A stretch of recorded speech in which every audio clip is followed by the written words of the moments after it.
Bonjour et bienvenue dans cette troisième édition de l'Interview Santé. Aujourd'hui, c'est le docteur Elina Sommeil qui m'accompagne. Bonjour Elina. Bonjour Sabine. Après avoir évoqué avec vous les problèmes d'obésité, les problèmes de santé bucco-dentaire de vos petits compagnons, nous allons aborder aujourd'hui un souci de santé auquel, en tant que propriétaire de chat ou de chien, vous avez tous été un jour confrontés plus ou moins. Ce sont les problèmes gastro-intestinaux et aujourd'hui, on va parler plus particulièrement des problèmes de diarrhée. Qu'elles soient molles, liquides ou encore sanguinolentes, elles peuvent vite devenir un véritable calvaire pour vous et vos petits compagnons. Une fois de plus, vous avez été nombreux à nous envoyer vos questions, soit directement en venant nous déposer vos petits papiers à l'accueil ou encore en messagerie privée. Donc aujourd'hui, avec Elina, on a synthétisé tout ça et on va essayer d'y répondre au mieux pour voilà, que vous sachiez quoi faire si un jour ça vous arrive un dimanche et que votre vétérinaire n'est pas forcément disponible. Voilà, et aussi savoir quand est-ce que vous devez vous inquiéter ou pas. Alors, première petite question, Elina, qui est revenue beaucoup, c'est qu'est-ce qu'on entend par diarrhée et quelles en sont les principales causes? Alors, la diarrhée, la définition, c'est une émission plus fréquente ou en volume plus important des selles ou une modification de la consistance.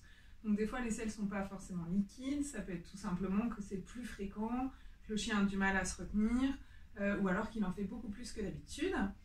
Les principales causes, les principales parce qu'il y a de nombreuses causes de diarrhée, ça peut être parasitaire, alimentaire, tumorale malheureusement, allergique ou bactérien.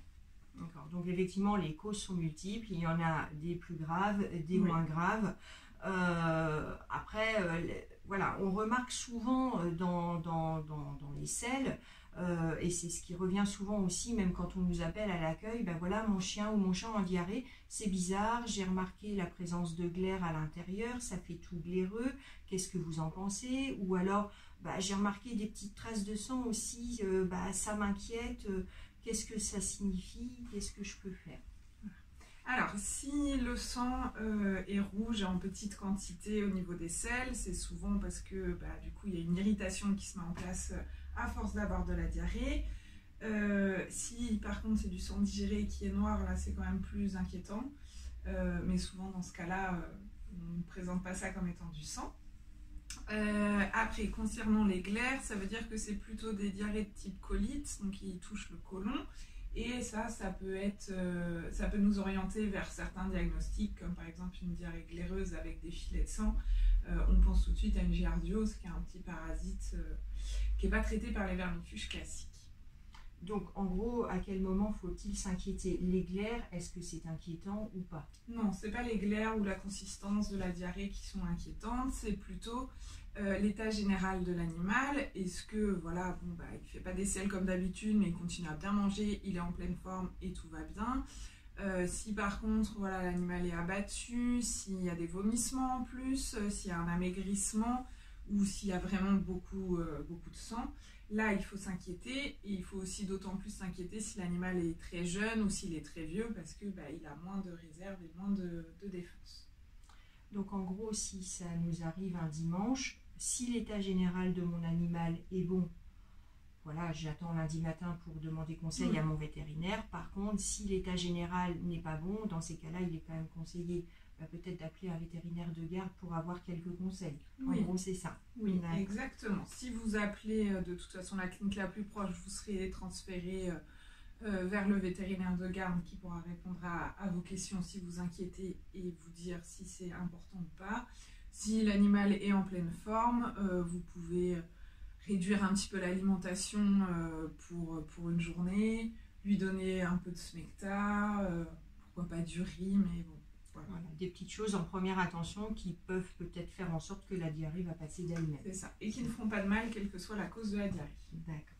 Autre question qui est revenue souvent, est-ce que c'est contagieux pour les autres animaux de la maison quand on en a plusieurs, du fait que on en a un qui est la diarrhée? Est-ce que ça peut se transmettre ou pas? Eh bien, ça dépend de la cause. Si c'est viral, bien sûr que ça peut se transmettre. Alors, ça se transmet entre chiens ou entre chats. Ça passe pas d'une espèce à une autre espèce quand même. Si c'est parasitaire, là, ça pourrait éventuellement se transmettre. Et voilà. Après, bien sûr que si c'est tumoral, inflammatoire ou allergique, non, il n'y a pas de raison. Est-ce que ça peut se transmettre à l'homme? Parce que souvent, les gens qui ont des enfants en bas âge s'inquiètent en disant voilà, si mon enfant touche le chien ou le chat qui est en diarrhée, est-ce qu'il va l'attraper? Est-ce qu'il peut être parasité? Des choses comme ça. Oui, si c'est parasitaire, ça peut. C'est pour ça que si vous avez des jeunes enfants, il faut vermifuger encore plus fréquemment vos animaux et vos enfants de temps en temps. D'accord. Et puis en parlant de vermifuge, avec la dernière question de cette interview santé, c'est est-ce que quand mon animal est en diarrhée, je peux le vermifuger? Alors ça dépend de l'état général de l'animal. S'il est affaibli, un vermifuge est quand même pas anodin et ça peut être un peu choquant pour l'animal. Donc le mieux c'est quand même qu'il soit en bonne santé pour que le vermifuge fonctionne mieux et le choque pas. Après, si c'est une diarrhée qui est parasitaire, bien sûr, il faudra le vermifuger pour régler le problème. Voilà, donc vermifugation, oui, mais sur les conseils de votre vétérinaire. Voilà, évitez de le faire de vous-même parce que comme vient de le dire le docteur Sommeil, en fonction de la cause de la diarrhée, c'est pas forcément toujours judicieux de donner un vermifuge. On est ravis d'avoir pu répondre à toutes vos questions en espérant avoir pu vous aider. Donc voilà, si demain ou après-demain, votre petit compagnon vous fait une diarrhée, vous saurez quoi faire. Merci Elina d'avoir répondu à toutes ces questions. Merci, en attendant, on vous souhaite une excellente journée. Prenez soin de vous et on vous dit à bientôt pour un nouveau numéro de l'interview santé. Donc logiquement, c'est le mois prochain. Je ne vous le dévoile pas le sujet. Comme d'habitude, c'est une petite surprise. Merci à tous. À bientôt.